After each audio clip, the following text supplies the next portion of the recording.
Bonjour, je suis Aurélie Udzeri et je suis responsable des collections au Musée du Vivant d'AgroParisTech. Bonjour, Cécile Blatrix, professeure de sciences politiques à AgroParisTech et responsable du Centre interdisciplinaire de recherche sur l'écologie. Le Musée du Vivant et le CIR, Centre interdisciplinaire de recherche sur l'écologie d'AgroParisTech, ont tous les deux été fondés en 2006 afin de rassembler les fonds patrimoniaux de l'établissement. L'objectif est commun, il est de permettre la vulgarisation et de faire le lien entre les grandes thématiques de recherche de l'établissement et le grand public. Le Musée du Vivant d'AgroParisTech possède différents types de collections. Des collections scientifiques, aux anciens usages pédagogiques, par exemple des animaux naturalisés, de l'herbier, des fossiles et des minéraux, des boîtes d'entomologie ou des maquettes agricoles. Puis un important don à partir de 2007 de collections artistiques, grâce à des artistes sensibles aux grandes thématiques de l'écologie et du développement durable. Ainsi, il y a eu d'importantes acquisitions en sculpture, peinture et surtout dessin de presse. Le musée possède le plus important fonds public de dessins de Cabu, par exemple, sur la thématique de l'écologie et du développement durable, mais aussi des estampes de Michel Granger ou des photographies de Bernard Plossu.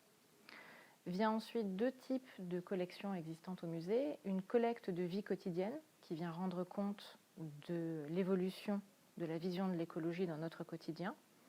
Et puis une collecte qu'on appelle historique, qui est fondée sur l'histoire de l'écologie et où interviennent des personnages importants de l'histoire de l'écologie, tels que René Dumont, René Dubos ou bien d'autres dont nous possédons à la fois les archives, les fonds photographiques et des objets personnels. Ces archives, pour leur part, sont-elles conservées au CIR, Centre interdisciplinaire de recherche sur l'écologie. Oui, et le CIR s'appuie donc essentiellement sur des archives qui sont extrêmement riches pour aborder l'histoire des écologies au pluriel. Derrière ce pluriel, nous mettons, donc quand je dis nous, c'est l'ensemble des chercheurs et enseignants-chercheurs qui sont en réseau et qui travaillent dans un cadre pluridisciplinaire à valoriser les archives qui ont été amassées et qui sont préservées et mises à disposition du public au sein du CIR. Donc écologie au pluriel, c'est à la fois l'écologie scientifique, Aurélie vient d'évoquer René Dubos, René Dumont, mais on a aussi des archives d'acteurs de l'écologie politique, y compris d'anciens ministres tels que Dominique Voynet ou Yves Cochet, et des archives d'acteurs, y compris sur la scène médiatique ou militante. Je citerai l'exemple de Jean Carlier, qui est un des grands noms de la lutte contre l'aménagement du parc de la Vanoise, qui a contribué à conduire à la constitution du ministère de l'Environnement, et qui a été un des premiers journalistes à traiter à la radio des enjeux d'écologie. Donc le CIR s'attache à valoriser ces archives extrêmement précieuses de ce triple point de vue. Le Musée du Vivant et le CIR n'ont pas de surface d'exposition permanente actuellement. Ils ont donc une vocation de diffusion auprès de structures extérieures. Les modalités sont multiples. Nous produisons des expositions itinérantes et clés en main, des expositions téléchargeables qui peuvent être téléchargeables gratuitement sur notre site internet et imprimables au format et au support au choix de l'institution qui en requiert le prêt. Et nous effectuons également des prêts de collection, toujours gratuits, comme on le fait habituellement de simples institutions publiques à autres institutions publiques. Les autres moyens de diffusion et de valorisation sont évidemment les événements en ce qui concerne surtout le musée, en particulier les rendez-vous jardins ou les journées du patrimoine, qui sont des événements où nous sommes particulièrement actifs. Ensuite viennent les colloques, les journées d'études et les publications, qui sont plutôt du domaine de la médiation de la recherche scientifique, dont Cécile va parler. Alors oui, effectivement, là, la dimension valorisation en termes de recherche est plutôt du ressort de la partie CIR, même si on s'attache sur tous les projets qu'on est en train de mentionner, travailler ensemble. Et donc là, on va surtout avoir, dans le cadre du CIR, des séminaires de chercheurs de différentes disciplines, qui soient au sein ou dans des établissements partenaires d'AgroParisTech. Donc des chercheurs et enseignants-chercheurs ayant comme point commun de s'intéresser à l'écologie dans les différentes acceptions que j'ai évoquées tout à l'heure. Et donc c'est extrêmement intéressant puisque ça permet des collaborations entre sciences de la vie, des écologues, et d'autres disciplines scientifiques comme l'histoire, la science politique, le droit ou l'économie écologique.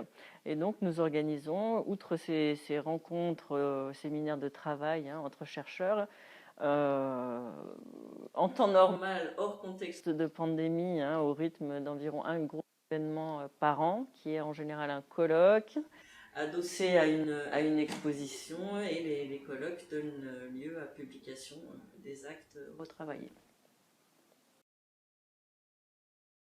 Le projet d'une exposition dédiée à l'anniversaire du ministère de l'Environnement, c'est 50 ans, vient du CIR qui a proposé à la HPNE de s'associer dans le cadre de ce projet pour donner à voir finalement cette histoire qui est relativement méconnue et qui n'a pas forcément donné lieu à moult célébrations cette année 2021.